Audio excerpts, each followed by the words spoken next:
গৈছিল মানুহজন। আজি ৰাতিপুৱাই আহি পাবহি বুলি ক'লে। ক'তা ৰাতিপুৱাও পাৰ হ'ল, দুপৰীয়া পাৰ হ'ল, এতিয়া দেখোন সন্ধিয়াই লাগিব হ'ল। এতিয়ালৈকে দেখোন মানুহজন আহিও পোৱাহি নাই। ক'ত বা থাকিল? বৰ চিন্তা লাগিছে পাই। এনেকৈনো গুচি যাব লাগেনে? মেনকা বাইদেউ, ৰূপা দেখোন। ভালে আছেনে? তাহানিৰ পৰা দেখি আছোঁ আপুনি এনেকৈ বাহিৰতে ৰৈ থকা। কাৰোবাৰ কাৰণে বাট চাই আছিলে হ'বলা। এই নক'বা পাই, মানুহজন কালি ৰাতিয়ে ওলাই গ'ল আৰু আজি ৰাতিপুৱা আহি পাম বুলি ক'লে। কিবা কামত ওলাই গৈছে। এতিয়ালৈকে খা খবৰ নাই, চিন্তা লাগিছে অ'। সেইকাৰণে বোলো বাহিৰতে ৰৈ থাকোঁচোন। অ' হয় নেকি? ইমান দেৰি অহা নাই? ফোন এটা কৰি ল'ব লাগিছিলে আকৌ। ফোন নাই নেকি আপোনাৰ ওচৰত? ক'তনো আমাৰ নিচিনা মানুহৰ হাতত ফোন থাকিব? এটাই ফোন আছে, মানুহজনৰ ওচৰতহে থাকে। আৰু মানুহজনৰ নাম্বাৰটোও মনত নাই নহয়। কি কৰোঁ জানো, বৰ বিপাঙত পৰিছোঁ। আগতেও বাৰু কামৰ সংক্ৰান্তত ইফালে ইফালে গৈ থাকিবলগীয়া হয়, কিন্তু ইমান দেৰি নকৰে, আহি পাই যায়হি দুপৰীয়ালৈকে। আজিহে একেবাৰে সন্ধিয়াই লাগিব হ'ল, এতিয়ালৈকে খা খবৰ নাই। চিন্তা লাগিছে মোৰ সেইকাৰণে। হয় পাই, ইমান বাৰে বাৰে গৈ থাকিবলগীয়া হয় যদি দাদাই দেখোন আপোনাক আৰু এই সৰু ল'ৰাটোকো দেখোন লৈ যাব পাৰে নিজৰ লগত থাকিবলৈ। এনেকৈ ঘৰৰ পৰা চহৰৰ পৰা ঘৰ বাৰে বাৰে কৰি থকাতকৈ চহৰত দেখোন ভাল ভাল স্কুলো আছে। ভাল স্কুল এখনতে যদি বাপুকণৰ নাম লগাই দিয়ে, আপোনালোকৰ ভালেই হ'ব ভৱিষ্যতৰ কাৰণে। নক'বা ৰূপা, মই মানুহজনক নোকোৱা নহয়, দুবাৰমান কৈ চাইছিলোঁ। তেওঁহে একেবাৰে যি গেঙেৰি মাৰি ধৰে নহয়, কথাষাৰ ক'লেই একেবাৰে ইমান খং কৰে। মই সেইকাৰণে নোকোৱাই হ'লোঁ। ক'তনো কাম কৰে, কিনো কৰে, ক'তনো থাকে, একোটা গম নাপাওঁ অ'। মানুহজনক সুধিবলৈ ভয়হে লাগে, যিটোহে খং। হয় নেকি? কথাষাৰ কওঁ বাইদেউ, বেয়া পাব নি বাৰু আপুনি? কিনো কথা কোৱাচোন? এই ডিম্বেশ্বৰ কলিতা বুলি যে মানুহজন, আমাৰ লগালগি গাঁওখনৰে মানুহ হয়। তেখেতেও এনেকৈ সেই চহৰত থকা, একেবাৰে চহৰত এটা ঘৰ বনাই তাতে থাকিছিলে নহয়। আৰু ঘৈণীয়েকলৈ পইচা পঠিয়াই থাকে।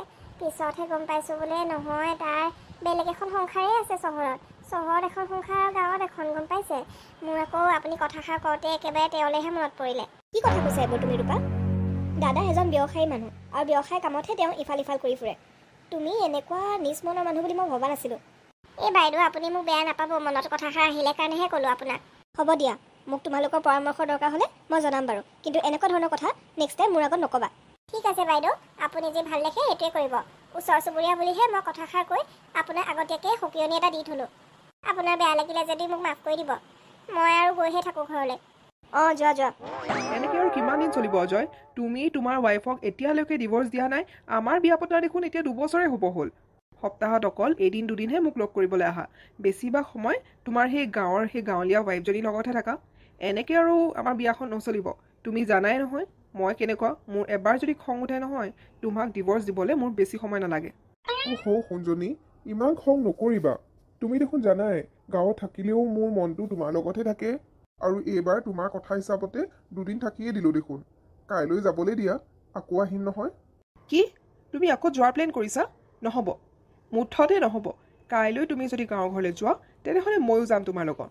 তুমি চাগে পাহৰি গৈছা, বিজনেছৰ নামত তুমি যিমান টকা ডুবাইছা আজিলৈকে, গোটেইখিনি পইচা মোৰ দেউতাহে ধাৰ মাৰিছে। এইখিনিৰ লগতে সেই গাঁৱৰ যিমানো সম্পত্তি আছে, সেই গোটেইখিনিৰ সম্পত্তিৰ মালিক এতিয়া মোৰ দেউতা আৰু মই হয়। আৰু তোমাক বেদখল কৰিবলৈ আমাৰ বেছি সময় নালাগে, গম পাইছাই চাগে। হ'ব, তুমি ইমান চিন্তা নকৰিবাচোন, ইমান মোক নুফুলাবা। কাইলৈ গাঁৱৰ ঘৰলৈ যাওঁতে তোমাকো লৈ যাম, তুমি চিন্তা নকৰিবা। মই স্কুলৰ পৰা আহিলোঁ। দেউতা ক'তা? মোৰ কাৰণে কিবা আনিছেনে দেউতাই? শুন, দেউতা আহি পোৱাহি নাই নহয়। তুমি যোৱাচোন, হাত মুখকেইটা ধুই লোৱা, মই তোমাৰ কাৰণে গৰমে গৰমে ভাত বাঢ়ি দিম, খাই ল'বা। মই দেউতা আহিল বুলিহে ইমান খৰখেদাকৈ স্কুলৰ পৰা দৌৰি আহিছোঁ। পৰীক্ষা হৈছিলে যে, আজি বহীবোৰ দিছে নহয়। ইমান ভাল নম্বৰ পাইছোঁ মা। ৰ'বা, মই তোমাক দেখাম। হয়নি শুনটো? ঠিক আছে, তুমি দেখাবা বাৰু। এতিয়া যোৱাচোন, কাপোৰ সলাই লোৱাগৈ। মা, ঠিক আছে। 3 দিনেই হ'ল পাই, মানুহজনক খবৰ খাতি এটা পোৱা নাই। বৌ আৰু মাক মাতি পঠিয়াইছোঁ আজি আহিবলৈ। অকলে থাকি একেবাৰে মনটো ভাল লাগি থকা নাই। দাদা বাৰু গৈছে লগৰ 2জনমানৰ লগত টাউনৰ ফালে খবৰ কৰিবলৈ। মনটো একেবাৰে ধৰফৰাই আছে নহয়, কি কৰোঁ ভাবিয়ে পোৱা নাই। ইমান সোনকালে বাহিৰত কোনোবা আহিছে নেকি? চাওঁগেচোন।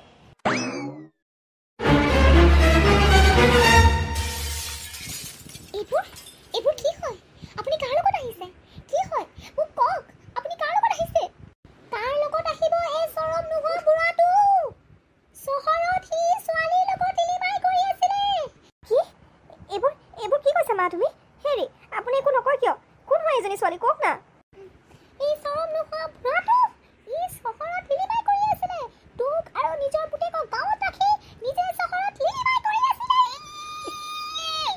ঐ বুঢ়ী কথা অলপ ভাবি চিন্তি কবি তোৰ জোৱাই নহয় মোৰ হাজবেণ্ড হয় তোৰ ছোৱালীৰ লগত বিয়া পাতিছিলেই যেনিবা কিন্তু কোৰ্ট মেৰেজ কৰিছিলে জানো মোৰ লগত এখেতে কোৰ্ট মেৰেজ কৰিছে সেইকাৰণে সোনকালে সোনকালে নিজৰ ছোৱালীজনীক এই ঘৰটোৰ পৰা উলিয়াই লৈ যা কাৰণ এতিয়া এই ঘৰৰ মালকিন মই হয় কি কলি তই তোৰ সাহস কেনেকে হ'ল মোক কেনেকে ক'বলৈ চোৱা মেনকা মোৰ ছেকেণ্ড মেৰেজৰ কথা যিহেতু তুমি গম পাইছাই সেইকাৰণে ভাল ভাৱতে কৈছোঁ এইখন ঘৰ খালী কৰি নিজৰ মাৰ ঘৰলৈ গুচি যোৱাগৈ বাপুকণক লৈ আৰু তাক পঢ়োৱাৰ খৰচ পাতি যি লাগে মোক কৈ থাকিলেই হ'ল মই তেনেকৈ তোমাৰ একাউণ্টলৈ পঠাই থাকিম আপোনাৰ পৰা মোক 1 টকাও নালাগে মোক নালাগে আপোনাৰ পইচা মই মোৰ বাপুকণক লৈ এতিয়া ঘৰ এৰি থৈ গুচি যাওঁগৈ কিন্তু আপোনাৰ পৰা মোক একো সাহায্য নালাগে আপুনি থাকক আপোনাৰ নতুন সংসাৰত সুখী হৈ মোক আৰু মোৰ ল'ৰাটোক কেতিয়াও বিচাৰি নাপাব আৰু আপুনি কেতিয়াও বিচাৰি নাপাব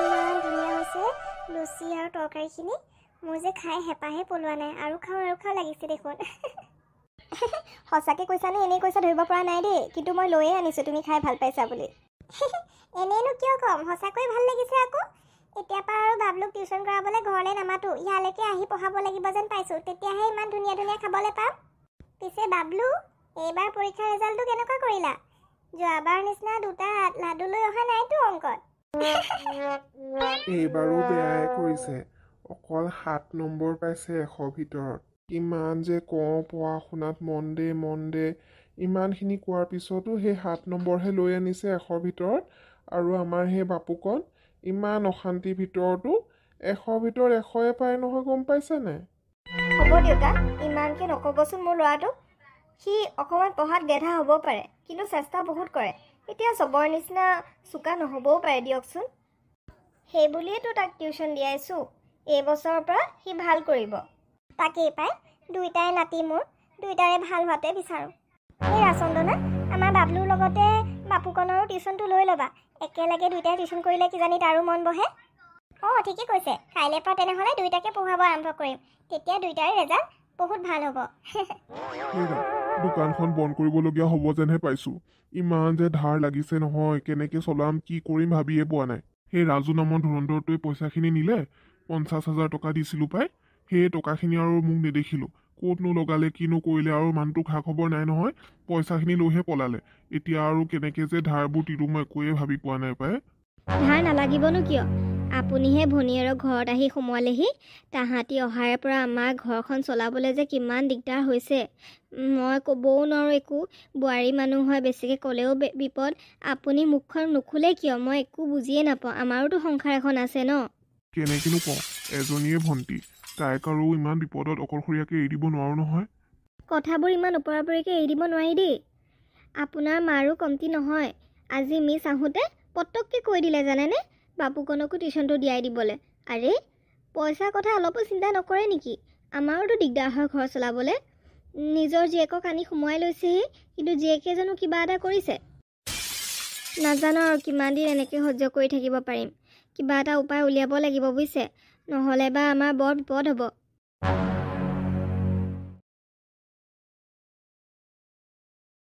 চন্দনা মিছ এইখন স্কুলতে কৰে নহয় তেওঁলৈ বুলি বাট চাই আছোঁ তেওঁ অহা সময় হৈছেই পিছে আহিলে কথাষাৰ পাতিবই লাগিব তেওঁ সহায় নিবিচাৰিলে আৰু বেলেগ কোনেনো সহায় কৰিব পাৰিব এনেও ইমান লিখা পঢ়া মানুহ গাঁওখনত নাই বুলিয়েই ক'ব পাৰি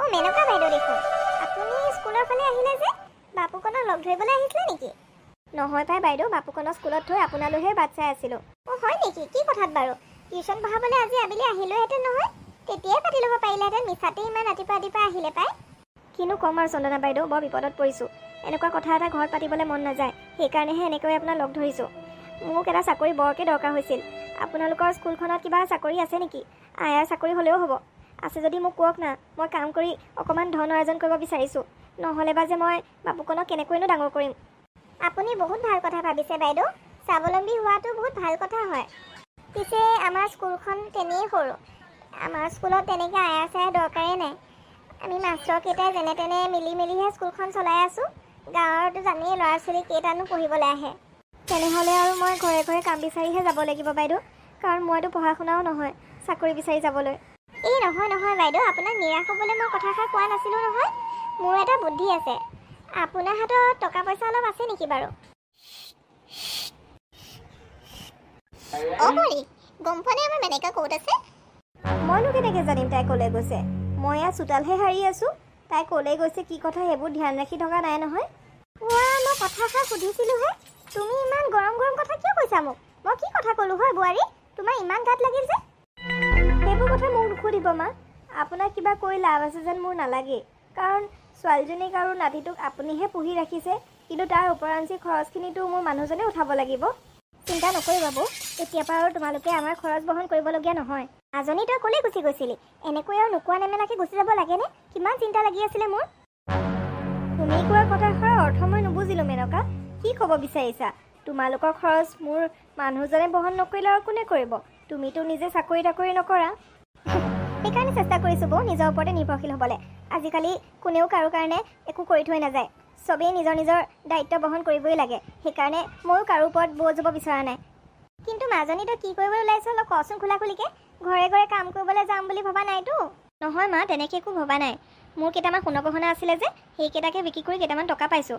তাৰে মই দোকান এখন খুলিম বুলি ভাবিছোঁ। সেই তিনিআলিত থকা বাছ ষ্টেণ্ডত কেইখনমান বাছ ৰখে যে, মানুহ বৰ ভিৰ হয় তাত। সেইকাৰণে ভাবিছোঁ তাতে সৰুকৈ এখন দোকান খুলি লুচি আৰু তৰকাৰী বিক্ৰী কৰিম। চাওঁচোন সফল হওঁৱে কিজানি।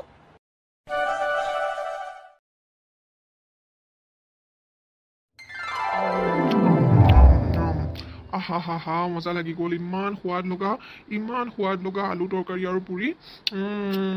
ভাল লাগিছে খাই। মোৰ আৰু এক প্লেট লাগিব দেই ভণ্টি। হয় নেকি দাদা? আপুনি ভাল পাইছে যেতিয়া নেক্সট প্লেটখন ফ্ৰীকৈ দিম দিয়ক। অ' ভণ্টি মোকো এক প্লেট দিয়াচোন। খাই চাওক বাইদেউ, বহুত টেষ্টি। মইতো কাইলৈ আকৌ আহিম। আহিব আকৌ। ৰ'ব বাইদেউ, আপোনাকো মই গৰমে গৰমে বাঢ়ি দিছোঁ। ভাইটি তোমাক কিবা লাগিব নেকি? বাইদেউ মোক পাৰ্চেল লাগিছিলে। 3 প্লেট আলু তৰকাৰী আৰু পুৰি দি দিয়কচোন বান্ধি। মই ঘৰলৈ লৈ যাওঁ, ঘৰত খাই খুব ভাল পাইছে। অঁ হয় নেকি ভাইটি? অলপ ৰ'বা তেনেহ'লে দেই, মই বাইদেউক দি মেলি তোমাৰ অৰ্ডাৰটো বান্ধি দিছোঁ। অকল কামখিনতেই 15,000 টকা জমা হৈছে মা। মই সপোনতো ভবা নাছিলোঁ যে ইমান কম সময়ৰ ভিতৰতে ইমানখিনি টকা উপাৰ্জন কৰিব পাৰিম বুলি। এয়া ভগৱানৰে কৃপা। মাজনী এয়া তোৰেই কষ্টৰ ধন। তই চাবিচোন তই আৰু সফল হ'বি। এইখিনি এতিয়া জমা কৰি আকৌ বিজনেছত লগাই দে। এনেকৈ কৰোঁতে তোৰ বহুত টকা জমা হৈ যাব। নহয় মা, এই গোটেইখিনি টকা মই দাদাক দি দিম, কাৰণ ঘৰখন চলাবলৈ সঁচাকৈ দাদাৰ বহুত কষ্ট হৈছে। আৰু ব্যৱসায়টো এনেকৈয়ে যদি চলি থাকে, মই দাদা বৌহঁতক আৰু সহায় কৰিব পাৰিম। মেনকা বৌ, দাদা। মেনকা, পাৰিলে মোক আৰু বৌক মাফ কৰি দিবি। তোৰ বিপদৰ সময়ত আমি তোৰ কথা অলপো নুবুজিলোঁ, অলপো নাভাবিলোঁ। মেনকা, মোক মাফ কৰি দিবা। ইমান ভাল এজনী ননদ পোৱাৰ পিছতো বৌয়েকজনী হৈ তোমাৰ বেয়া দিনত তোমাক সহায় কৰিব নোৱাৰিলোঁ। উল্টা ইমান বেয়া কথা কৈ তোমাৰ মনত আঘাতহে দিলোঁ। এই ধনখিনি তুমি বৰ কষ্টৰে ঘটিছা। এই ধনখিনি তুমি আমাক দিব নালাগে। আমি বহুত লাজ পাম। তুমি এই পইচাখিনি বাপুকণ আৰু তোমাৰ ভৱিষ্যতৰ কাৰণে সাঁচি থোৱা। হ'ব বৌ, তুমি মোক মাফ খুজিব নালাগে। তুমি দাদা আমি সকলো এটা পৰিয়ালহে হয়। যাৰো দৰকাৰ পৰিব ইয়াৰ পইচাৰ পৰাই ভাগ ল'ব পাৰিব। তাত একো সুধিব মেলিবলগীয়া কথাই নাই নহয়। তোমাক এটা অনুৰোধহে কৰিব বিচাৰিছোঁ বৌ, তুমি যদি বেয়া নোপোৱা, কাইলৈৰ পৰা তুমি আৰু মই দুয়োজনীয়ে মিলি এই ব্যৱসায়টোত লাগি যাম। তেতিয়া আমাৰ দুগুণ ইনকাম হ'ব। নে কি কোৱা? হ'ব মেনকা, তুমি যেনেকেই কোৱা তেনেকেই হ'ব। কাইলৈৰ পৰা আমি দুয়োজনী বাই ভনী মিলি বিজনেছটোত লাগি যাম। কামখিনতেই 15,000 টকা জমা হৈছে মা। মই সপোনতো ভবা নাছিলোঁ যে ইমান কম সময়ৰ ভিতৰতে ইমানখিনি টকা উপাৰ্জন কৰিব পাৰিম বুলি। এয়া ভগৱানৰে কৃপা। মাজনী এয়া তোৰেই কষ্টৰ ধন। তই চাবিচোন তই আৰু সফল হ'বি। এইখিনি এতিয়া জমা কৰি আকৌ বিজনেছত লগাই দে। এনেকৈ কৰোঁতে তোৰ বহুত টকা জমা হৈ যাব। নহয় মা, এই গোটেইখিনি টকা মই দাদাক দি দিম, কাৰণ ঘৰখন চলাবলৈ সঁচাকৈ দাদাৰ বহুত কষ্ট হৈছে। আৰু ব্যৱসায়টো এনেকৈয়ে যদি চলি থাকে, মই দাদা বৌহঁতক আৰু সহায় কৰিব পাৰিম। মেনকা বৌ, দাদা। মেনকা, পাৰিলে মোক আৰু বৌক মাফ কৰি দিবি। তোৰ বিপদৰ সময়ত আমি তোৰ কথা অলপো নুবুজিলোঁ, অলপো নাভাবিলোঁ। মেনকা, মোক মাফ কৰি দিবা। ইমান ভাল এজনী ননদ পোৱাৰ পিছতো বৌয়েকজনী হৈ তোমাৰ বেয়া দিনত তোমাক সহায় কৰিব নোৱাৰিলোঁ। উল্টা ইমান বেয়া কথা কৈ তোমাৰ মনত আঘাতহে দিলোঁ। এই ধনখিনি তুমি বৰ কষ্টৰে ঘটিছা। এই ধনখিনি তুমি আমাক দিব নালাগে। আমি বহুত লাজ পাম। তুমি এই পইচাখিনি বাপুকণ আৰু তোমাৰ ভৱিষ্যতৰ কাৰণে সাঁচি থোৱা। হ'ব বৌ, তুমি মোক মাফ খুজিব নালাগে। তুমি দাদা আমি সকলো এটা পৰিয়ালহে হয়। যাৰো দৰকাৰ পৰিব ইয়াৰ পইচাৰ পৰাই ভাগ ল'ব পাৰিব। তাত একো সুধিব মেলিবলগীয়া কথাই নাই নহয়। তোমাক এটা অনুৰোধহে কৰিব বিচাৰিছোঁ বৌ, তুমি যদি বেয়া নোপোৱা, কাইলৈৰ পৰা তুমি আৰু মই দুয়োজনীয়ে মিলি এই ব্যৱসায়টোত লাগি যাম। তেতিয়া আমাৰ দুগুণ ইনকাম হ'ব, নে কি কোৱা? হ'ব মেনকা, তুমি যেনেকেই কোৱা তেনেকেই হ'ব। কাইলৈৰ পৰা আমি দুয়োজনী বাই ভনী মিলি বিজনেছটোত লাগি যাম।